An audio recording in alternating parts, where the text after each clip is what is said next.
Assalamualaikum warahmatullahi wabarakatuh. Teman-teman, hari ini kita akan kuliah kedua, metodologi penelitian ya. Sebelum dimulai, silakan Anda berdoa dulu, supaya apa yang kita capai hari ini, kita lalui hari ini bermanfaat untuk Anda dan masa depan. Ya. Ilmunya diperoleh dengan seksama dan penuh barokah. Bismillahirrahmanirrahim. Hari ini kita akan kuliah tentang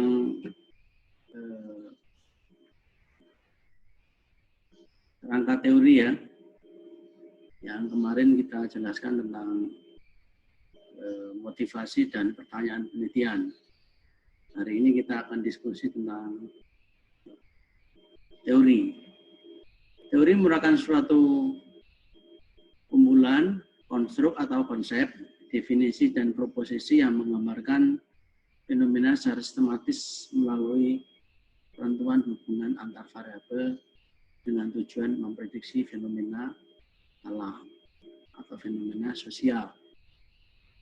Nah ini yang saya sebut sebagai penelitian kuantitatif. Jadi fokusnya di sini hubungan antar variabel. Ini yang penting teman-teman untuk Anda pahami bahwa penelitian kuantitatif itu fokusnya ke sini ya. Nah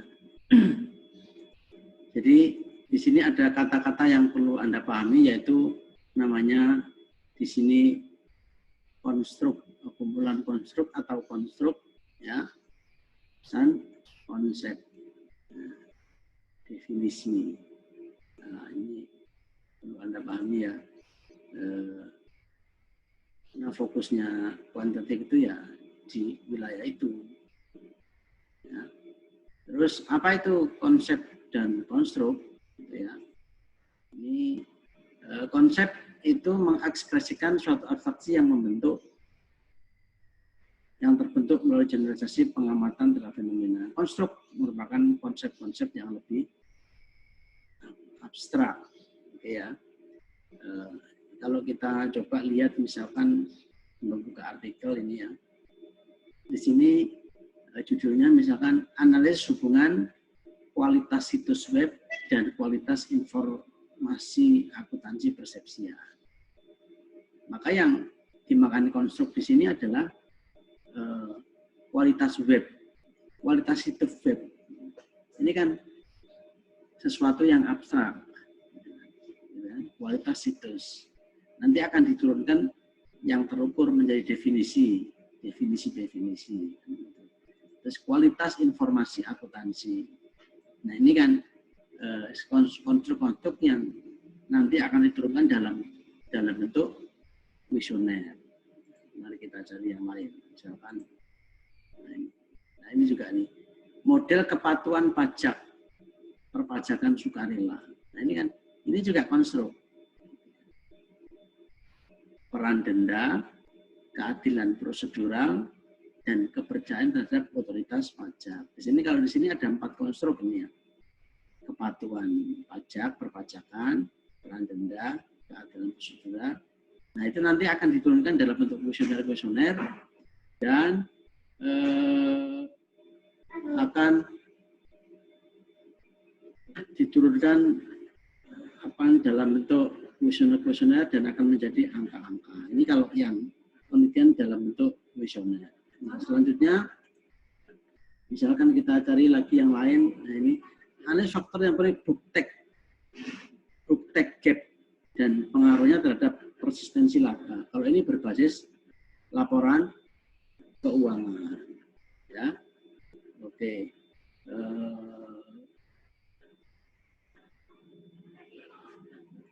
Nah ini konsepnya di sini adalah booktek gap dan persistensi laba.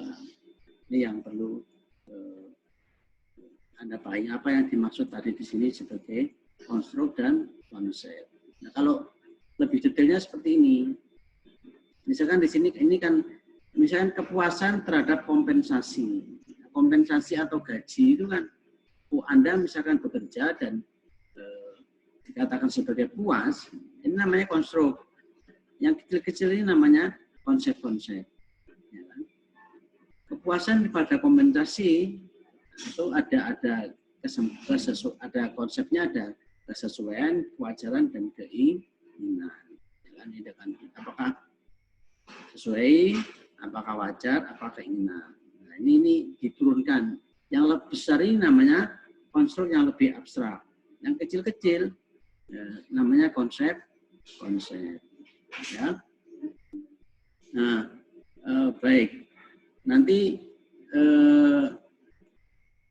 ini perlu Anda pahami karena akan Anda menjadi modal untuk menjelaskan hal yang seperti bawah ini. Ya, di sini ada bagaimana hubungannya tadi konstruk dan konsep. Nah, ini teori adalah sebuah fenomena yang merupakan kebutuhan yang turun dari konstruk, hubungan antar konstruk atau konsep, begitu ya. Nah, konstruk-konstruk itu nanti diukur menjadi variabel. Nah, variabel itu menjadi konstruk, menjadi proksi dari konstruk, gitu ya. Nah, ini hubungan antara konstruk, variabel, proksi, dan teori. Oke, nah kalau kita kembali ke artikel tadi misalkan, ini katakanlah faktor-faktor yang memang book text different. Apa itu book text gap dan persistensi laba? Nanti ini akan diturunkan dalam pengukuran variabel, dan lihat di sini pengukuran variabel. Oke, nah, ini book text, misalkan di sini BTD, ya kan, book text gap tadi ya pada perusahaan ini, yaitu merupakan laba menurut akuntansi dikurangi penghasilan kena pajak.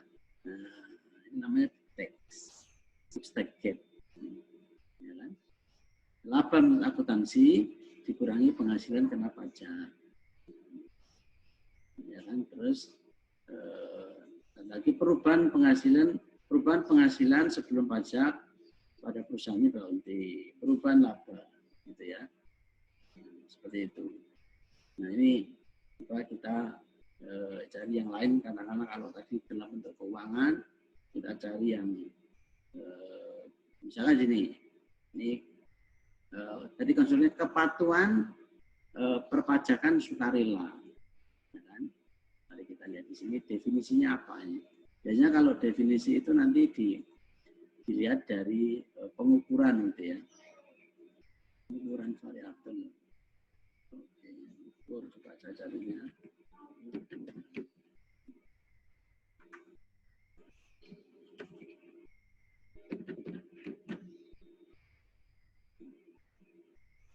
Oke. Nah, pengukuran. Di sini ya.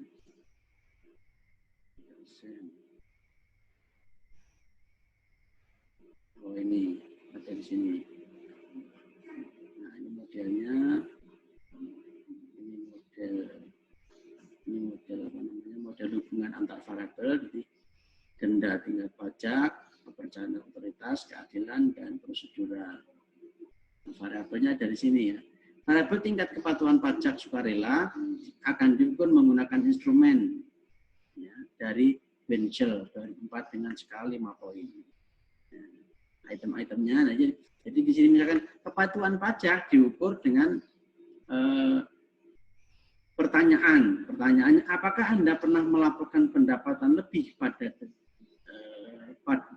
pendapatan lebih rendah daripada sebenarnya? Nanti dia Anda setuju, tidak setuju, gitu ya, atau sangat setuju dan sebagainya.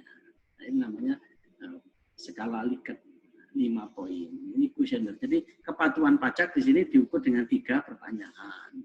Karena ini kalau variabelnya dalam bentuk fungsioner.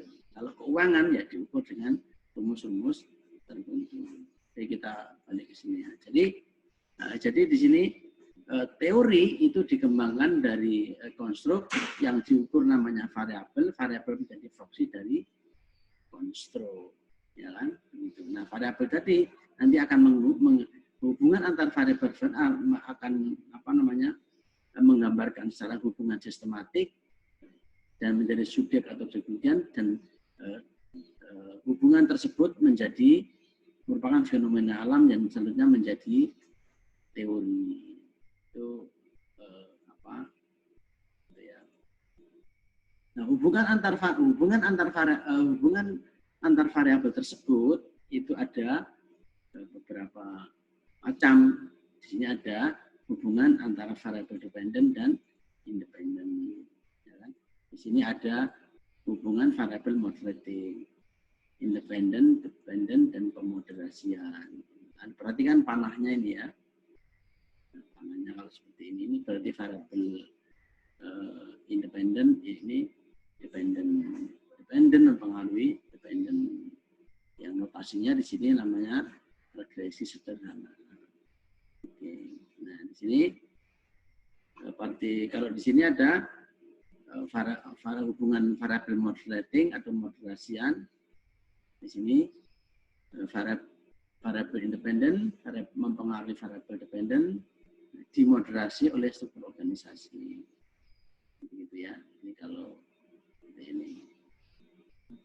kalau moderasi ya. Yang nanti rumusnya ini ada interaksinya. Ada Y, alfa, BX1 plus BX2 plus BX1 interaksi dengan X2. Oke. Nah, selanjutnya ini variabel intervening. Kalau variabel intervening itu ini variabel dependen. Ini variabel ini independen, ini dependen, hubungannya seperti ini. Kalau ke sini, ini berarti ini adalah ini independen, ini dependen, namanya variabel. Jadi hubungan yang berkelanjutan atau saling mempengaruhi ke depannya namanya variabel intervening. Ya. Seperti itu hubungan. Nah, misalkan contoh artikelnya seperti apa nih? Kita lihat misalnya ini apa ini? Kualitas laporan keuangan UMKM serta prospek implementasi SAK ETA. Ini. Oke. Lihatkan dulu, enggak modelnya.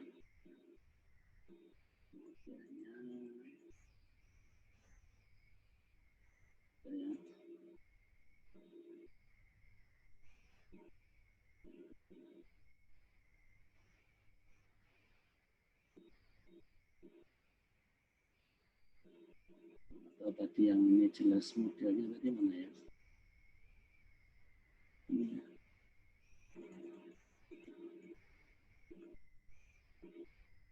Nah ini. Oke ya, ini model seperti ini yang KSW dengan KIP, KIAP ini sebagai variabel independen, ini dependen. Yang ke sini panahin nama tadi apa? Ini intervening. Ya kan? Regresi dengan intervening. Yang ke sini ke bawah AIP gitu ya. AIP mempengaruhi hubungan KSW dengan KIAP itu variabel moderating. Jadi ini ada regresi regresi linear gitu ya, yang intervening ada moderatingnya, kombinasi. Nah seperti ini biasanya kalau analisis seperti ini menggunakan struktur equation modeling atau SEM gitu ya. Oke, ini yang satunya lagi contohnya. Ini tadi yang mana ya? Ini kalau ini tadi saya lihatkan dulu modelnya.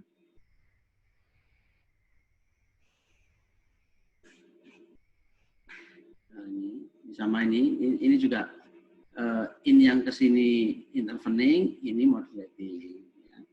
Tingkat kepatuhan pajak mempengaruhi kepercayaan terhadap otoritas pajak. Kepercayaan terhadap otoritas pajak mempengaruhi kepatuhan pajak.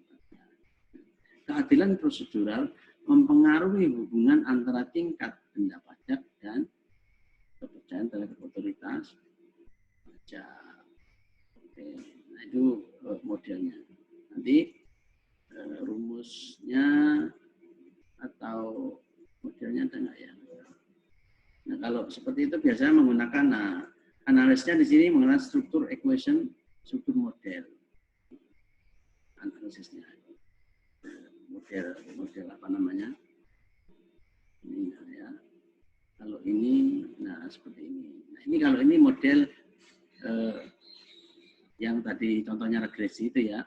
Ini BDD sama dengan BO plus B1 atau sama biasanya alfa plus B1 PPE plus B2 Taset plus B3 delta ref plus B4 COP plus B5 sains.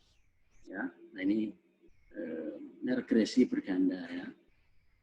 Apa itu masing-masing ada di sini rumusnya. Rumus ini ya tadi disebut sebagai tadi pengukuran variabelnya ada di sini. Nah, intaset aset tidak berwujud kotor pada perusahaan I atau T. Perusahaan I itu maksudnya perusahaan semen misalnya tahun 2020 atau 2019 dan sebagainya. Dan diambil dari data laporan keuangan. Nah, itu tentang hubungan antar variabel. Nanti lebih detailnya kita akan yang ini ya, apakah itu bagaimana cara analisisnya, nanti kita akan ada materi tertentu khusus tentang analisis data tentang ini. Apakah itu bagaimana itu regresi sederhana, regresi berganda, intervening atau modulating. Ya. Nah, baik. Setelah teori, setelah penjelasan teori, nah sekarang contoh-contoh. Oke, ini sama ya. Contoh-contoh teorinya seperti apa? Oke, kita balik lagi ke artikel. Ini apa ya? Oke, yang ini ya, misalkan ini. Teori apa yang digunakan? Tadi judulnya adalah kita cari yang ini aja, mungkin yang lebih jelas teorinya ya. Kepatuhan model perpajakan, kepatuhan perpajakan sukarela. Teorinya biasanya dibahas di mana? Ya teorinya biasanya ditunjukkan pada tinjauan pustaka. Seperti teori slipper slope. Nah, seperti ini. Jadi karena penelitian kuantitatif menyebutkan hubungan antar variabel, variabel itu akan memiliki hubungan teori tersebut akan memiliki nama. Nama itu biasanya ditemukan oleh penemu teorinya siapa, ya. Nah, teori slipper slope. Salah satu ciri masalahnya adalah punya tingkat kepatuhan sukarela. Jadi voluntary compliance yang tinggi pada pajak dan sebagainya kan. Jadi nanti bagaimana teori ini menjelaskan? Ya. Biasanya kalau penelitian kuantitatif itu minimal dalam satu artikel itu memiliki satu teori minimal. Ada beberapa teori. Nah ini gambar dari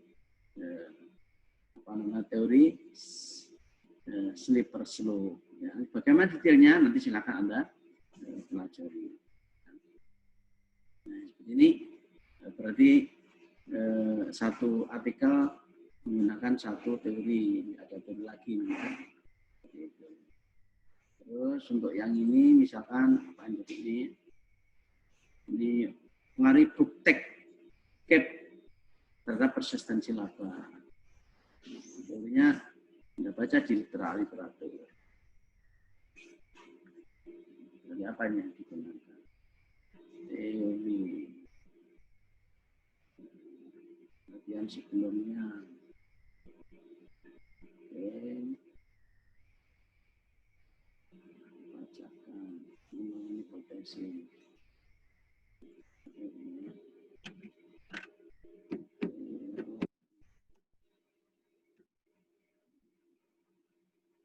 Tidak ini ya. Biasanya kalau perpajakan itu menggunakan brand behavior, karena ini menggunakan persistensi laba, bisa saja dengan teori keagenan. Atau ini tidak ini ya. Pengembangan hipotesis setelah teratur dan pengembangan hipotesis. Prinsip konservatif, persistensi laba,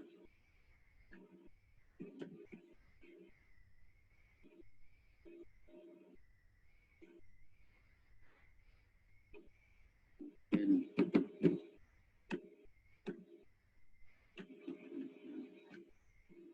ini tidak ini perlu lebih detail bacanya. Kalau ini kita cari peringatan.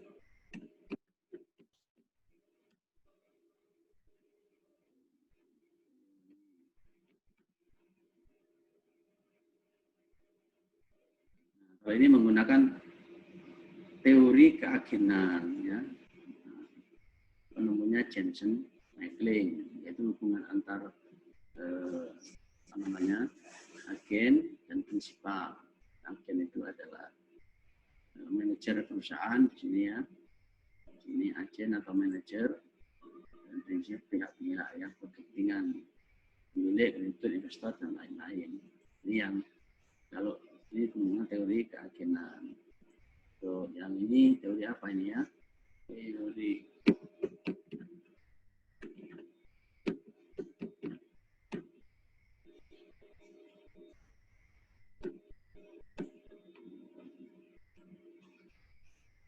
ini belum tidak temukan. Baik, selanjutnya kita membahas tentang pendekatan penelitian ya. Nah, pendekatan penelitian itu secara umum sebenarnya dibagi dua, yaitu kuantitatif dan kualitatif. Walaupun nanti ada penelitian yang gabungan antara kuantitatif dan kualitatif, namanya metode campuran atau mix method. Penelitian kuantitatif mempunyai tujuan untuk menguji verifikasi teori. Jadi kalau penelitian kuantitatif dasarnya adalah teori. Memprediksi fenomena itu harus menggunakan teori. Jadi kan nanti kan teori itu nanti digunakan untuk membuat hipotesis. Gitu ya. Jadi teori meletakkan teori sebagai deduktif menjadi landasan dalam menentukan pemecahan masalah. Analisis penelitian ini menggunakan statistika untuk menjawab pertanyaan penelitian. Kalau penelitian kuantitatif, ya, kualitatif adalah tujuan untuk menyusun teori, memandang teori sebagai proses induktif dari pengamatan fakta, analisis penelitian tidak menggunakan statistika untuk menjawab riset. Jadi bedanya jauh. Kalau kuantitatif itu seperti tadi ini, seperti gambar yang ini tadi, ini ada teori, konstruk, konsep, terus untuk membuktikan ini. Lalu jadi prosesnya itu ke sini ya. Dari teori, turun konstruk, konsep, variabel, hipotesis, dan di sini nanti muncul fenomena alam. Kualitatif itu prosesnya induktif, jadi turun dulu ke lapangan, baru melakukan analisis, gitu ya. Itu bedanya agak jauh. Nah kalau kuantitatif itu peneliti menguji konstruk teori, ya, Ya, penelitian habis itu membuat hipotesis. Ya. Mengoperasionalkan variabel dalam konsep atau konstruk untuk menguji teori tersebut. Nah, jadi prosesnya seperti itu. Nah, kalau yang kualitatif kebalikannya, ya penelitian itu mengumpulkan informasi dulu untuk menjawab pertanyaan, ya, dan membentuk kategori-kategori dan di sini menciptakan teori baru. Jadi kualitatif ini prinsipnya adalah menciptakan teori baru dari fakta-fakta di lapangan. Kalau dan kuantitatif itu menguji teori. Menguji teori ini walaupun nanti setelah teori diuji bisa juga menciptakan teori baru. Teori yang lama ada teori baru. Ya. Jadi kalau ini bedanya. Nah, selanjutnya di sini proposisi dan hipotesis. Proposisi merupakan pernyataan yang dapat dipercaya, disangkal atau diuji kebenarannya mengenai konsep konstruk yang menjelaskan atau memiliki fenomena kualitatif. Proposisi yang dirumuskan dalam bentuk untuk diuji secara empirik statistik disebut dengan hipotesis. Itu namanya hipotesis itu dalam penelitian kuantitatif. Ya.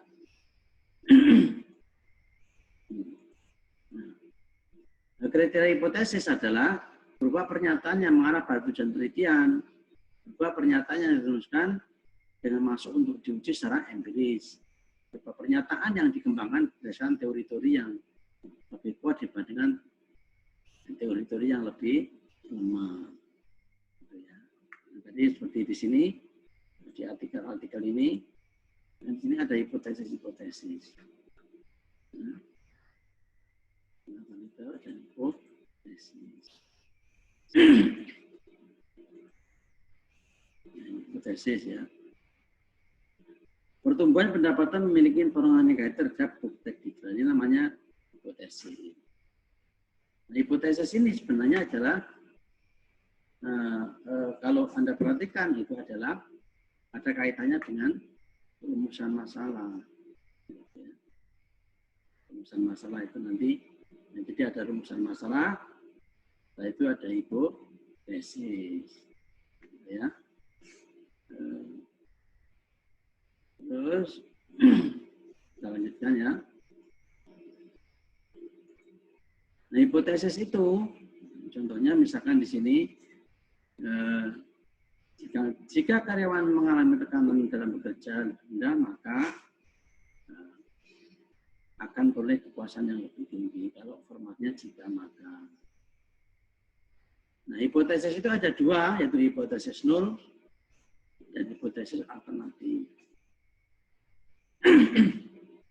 Apa itu hipotesis nol?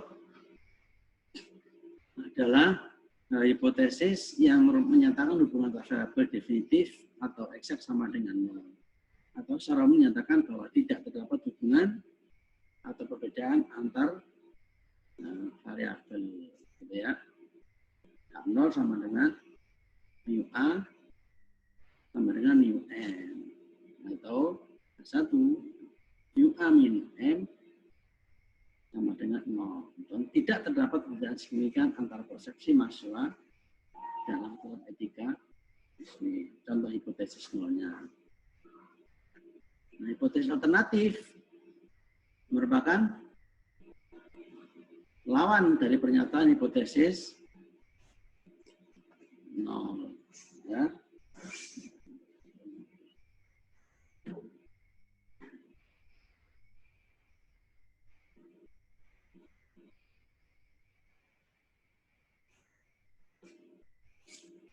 Teman-teman ini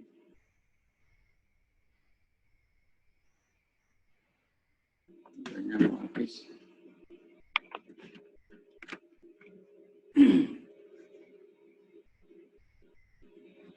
Yang menunjukkan terdapatnya hubungan atau perbedaan signifikan antar variabel teliti.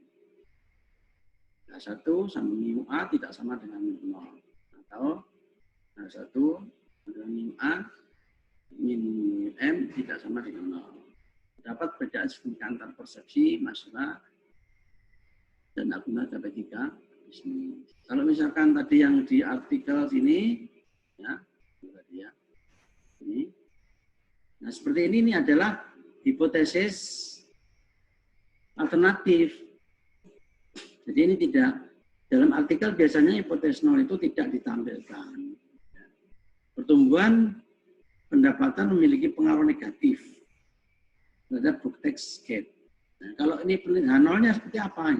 Pertumbuhan pendapatan memiliki tidak memiliki pengaruh negatif terhadap book tax. Jadi kalau nol itu ada kata tidaknya. Ada lagi misalkan di sini 1B misalkan aset tetap memiliki hubungan positif terhadap book tax. Terus H0-nya seperti apa? Aset tetap tidak memiliki hubungan positif terhadap book tax. Aset tidak berwujud memiliki hubungan positif terhadap book tax. Berarti kalau misalkan H0-nya seperti apa? Aset tidak berwujud tidak memiliki hubungan positif terhadap book tax. Ini H0 itu biasanya tidak ditampilkan di dalam pertanyaan dalam hipotesis. Ya, umumnya begitu. Karena ini otomatis ya. Oke. Terus kita lihat coba ini ada nggak di sini? Kita periksa. Mudah-mudahan.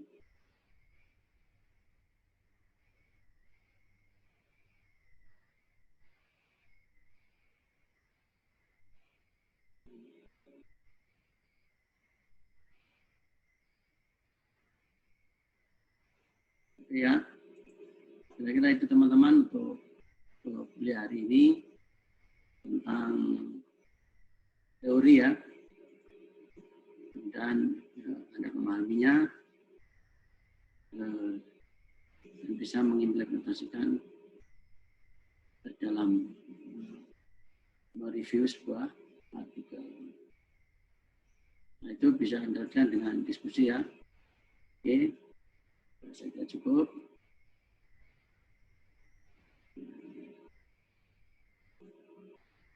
Bila Assalamualaikum warahmatullahi wabarakatuh.